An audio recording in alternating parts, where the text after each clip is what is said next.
Today on Rock the Park. Whoa! Whoa! Get out of there! We're exploring one of the oldest rivers in North America. I want to do it again! And one of the biggest bridges in the world. It's insane, 876 feet. It's a place full of history. Oh, man. Wow. It's pretty big. Yeah, it is. And more adventure than we bargained for. So this is a Class 5. Yeah! We're in West Virginia, and it all starts right now. I'm Jack Stewart. This is the real deal. And I'm Colton Smith. These are mountains! We've been buddies for years, always in search of the next adventure. Dude, what was that? We share a passion for our national parks and other wild places around the world. Oh my God. Heading off the beaten path, pushing our limits, and experiencing nature's best-kept secrets. Here we go! It's how we rock the park. All the current ends up flowing into a big jumble of rocks we call the meat grinder. What happens if we hit that? Go in, through, and under it, potentially. Oh, so that's literally like, you go towards that, you're dead. There's a chance, yes. Jeez, okay. We're all for adventure, but the new River Gorge National River may dish out more than we can handle. It's often called the Grand Canyon of the East, the deepest and longest river gorge in the Appalachian Mountains. 70,000 acres of forest and 53 miles of river winds its way through West Virginia. All right, we are on the bridge. Whoa. Can you even see the river? Not yet. Oh, I just barely can, way down there. We're crossing the new river on the longest single arch bridge in the Western Hemisphere, 3,030 feet across. The river is almost 900 feet below us and started carving this massive gorge at least 3 million years ago. Despite its name, this is actually one of the world's oldest rivers. When European American explorers came through, they would name bodies of water like this a new river. The name just stuck, and that's why it's still called that today. It makes sense. It's new to them. We're here to do a little bit of whitewater rafting. Now, neither of us have done any rafting on this side of the country, but most importantly, we've never hit any Class 5 rapids, and that's what we're gonna be seeing right here on the new river. Jack planned this trip after our last whitewater expedition at Dinosaur National Monument out west. No one got hurt, but it rattled us both, especially Jack. I'm comfortable on mountains, I'm comfortable in caves, I'm comfortable on bikes. I'm confident doing pretty much everything we do out here except hitting whitewater. It's a blast, but the unpredictability just terrifies me. So I'm here to really reconcile this nervousness that I have with whitewater. Tomorrow we'll be on the river. Today we're exploring what's around it, starting with the bridge and a bird's eye view from under the road on a very narrow catwalk. A vantage point that hits a little too close to home for me. Not gonna lie, there was probably a point a couple years ago where I feel like vomiting right about now. We are high up right now. That we are. The catwalk is about 2 feet wide and runs just below the road. It was originally built for bridge inspectors. Now it's open to visitors who are harnessed and clipped to a safety wire for extra security. It's insane, 876 feet.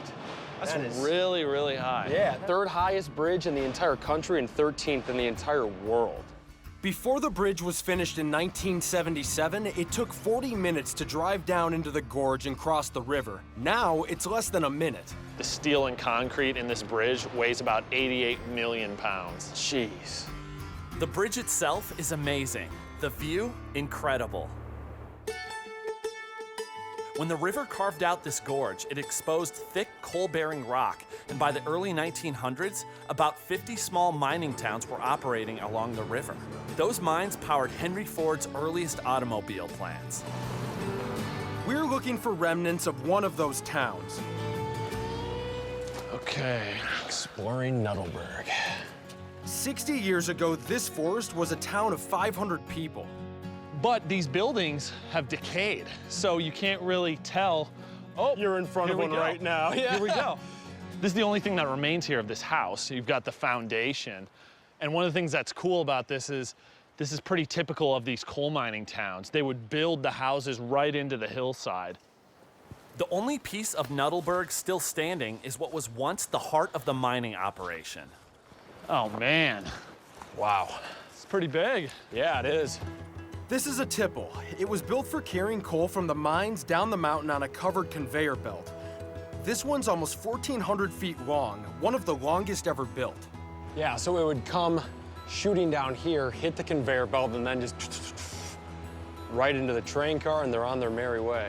When the mine stopped producing, the train stopped coming, the people left, and the forest returned. It's definitely left its mark, but it's cool to see how nature has, for the most part, come in here and reclaimed this area. Water pollution and overhunting had all but wiped out aquatic life, like the river otter, during the last century. But now they're back and often seen playing along the banks. And the forest and wetlands around the river are some of the most diverse ecosystems in the world and protect endangered animals as well as more typical wildlife like the red fox, a solitary hunter who feeds on rodents, rabbits, and birds. Tomorrow, we'll be exploring the power of nature as we take on the New River Rapids. Oh man, I can see it. Whoa! Whoa! We're in the New River Gorge in West Virginia, where we're about to tackle the biggest whitewater rapids we've ever attempted. Bill Lerder's been boating on this river since he was 11 years old.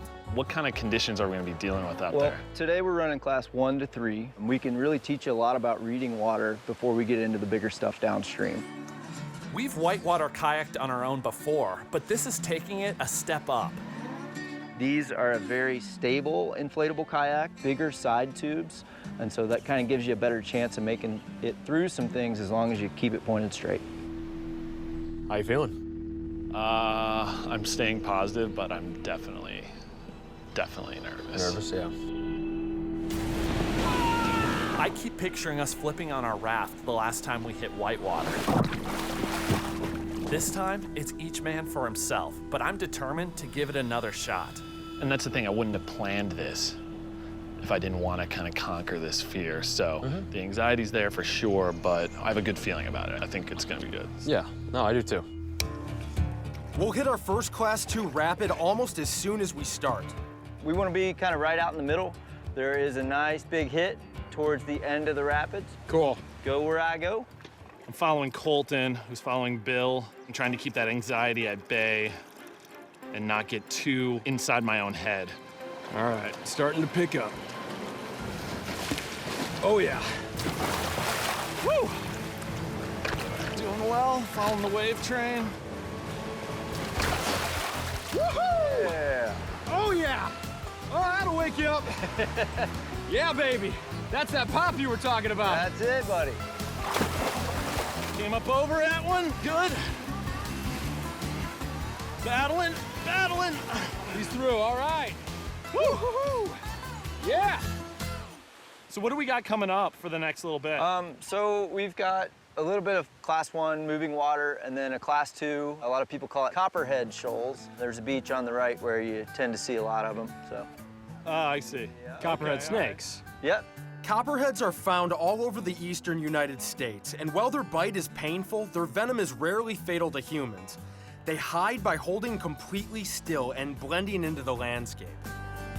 Generally, people either step on them or try to pick them up, and that's how they get bit. So if you can keep from doing that, you'll be okay.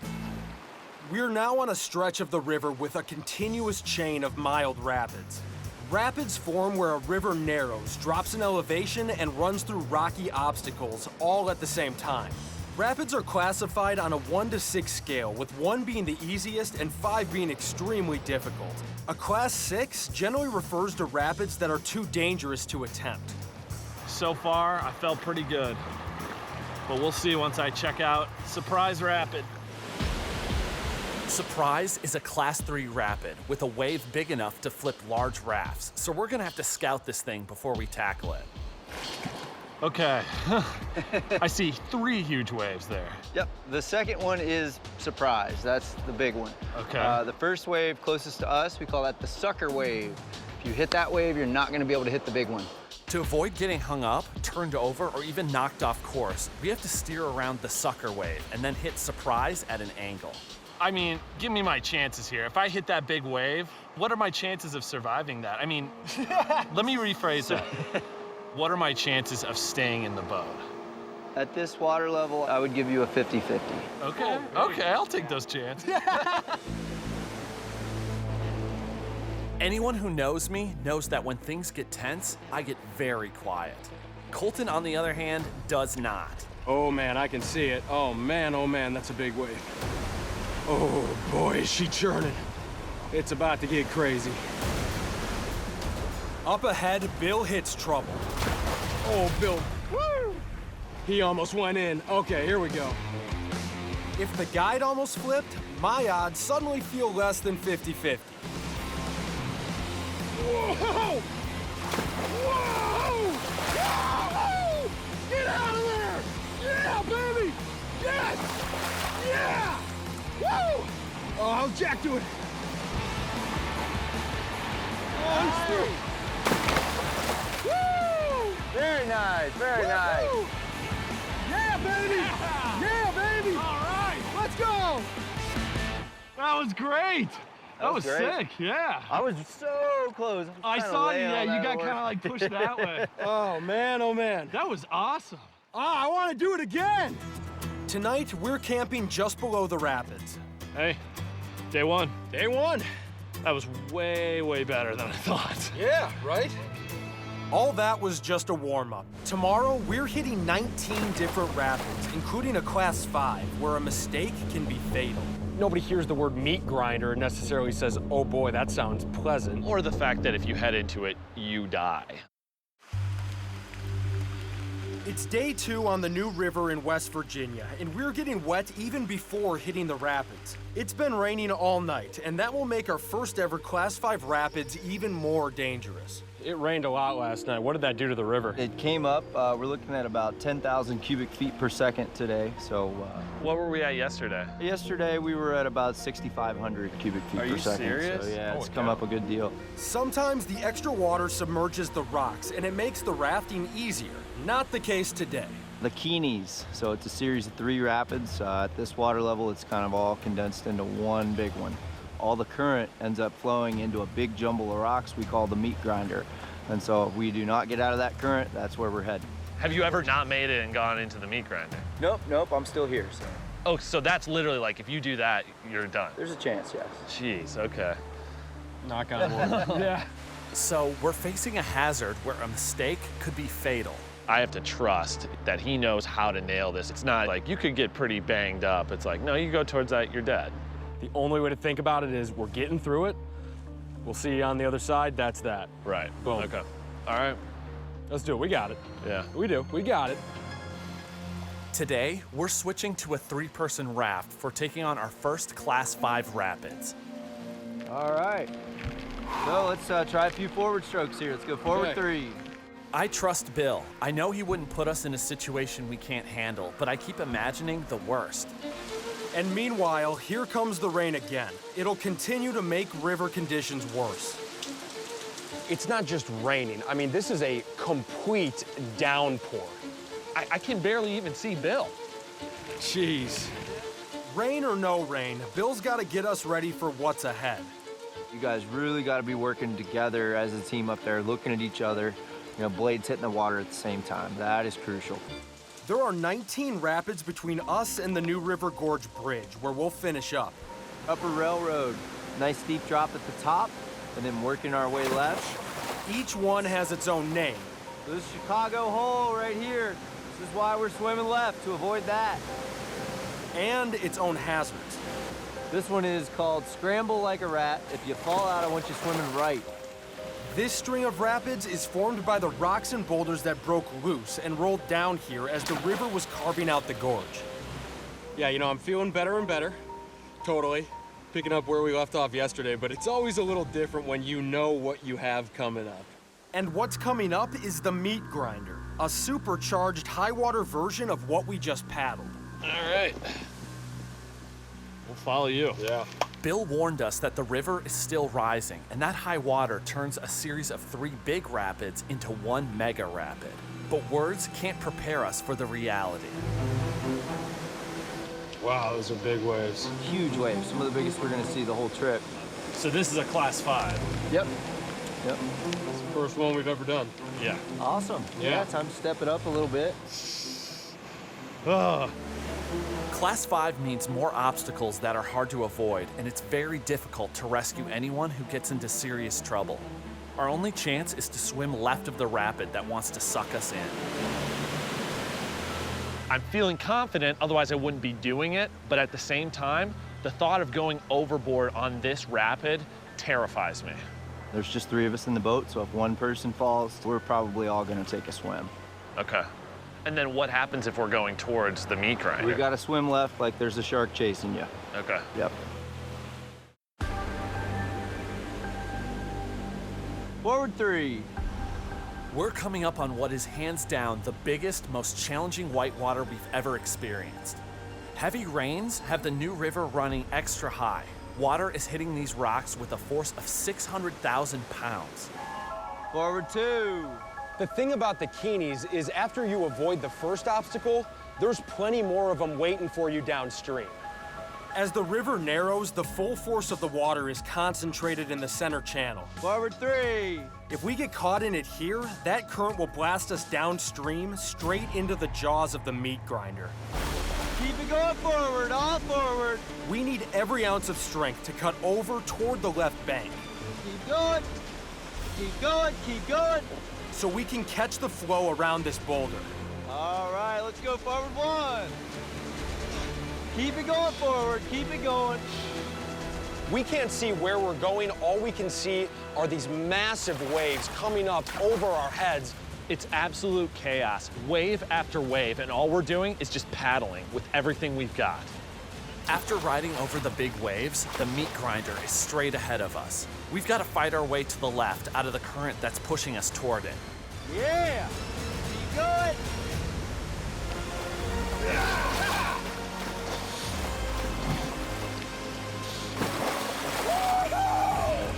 Yeah, baby! Keep going, guys, dig it in.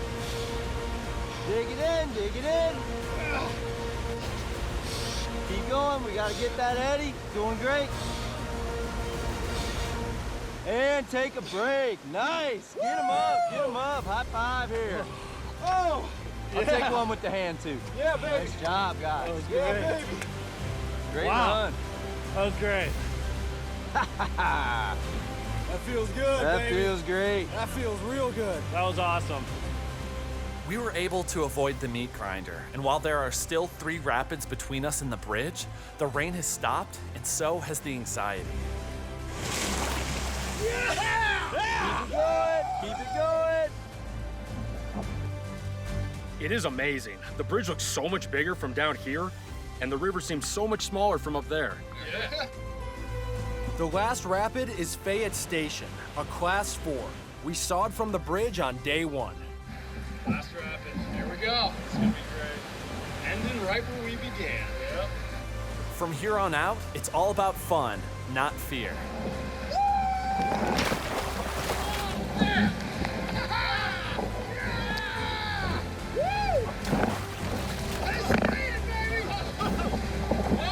And take a break, nice.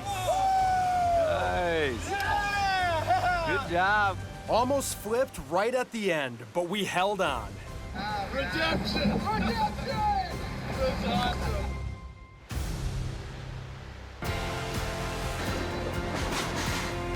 This is a really big trip for me. The feeling you have right now, compared to when we were standing up on that bridge looking down at this river, a little different. I mean, it's night and day.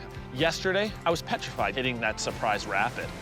It started all over again this morning when I heard about the meat grinder at the Keenies. Totally. Honestly, something I compare it to is doing the catwalk the first day that we were here.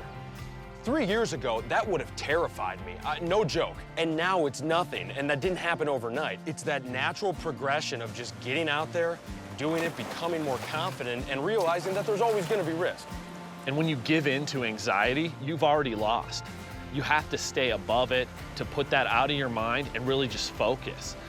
And you have a day like today. We had a blast. Hey, if we can do it, so can you. Woo! So the next chance you get, go out and rock the park.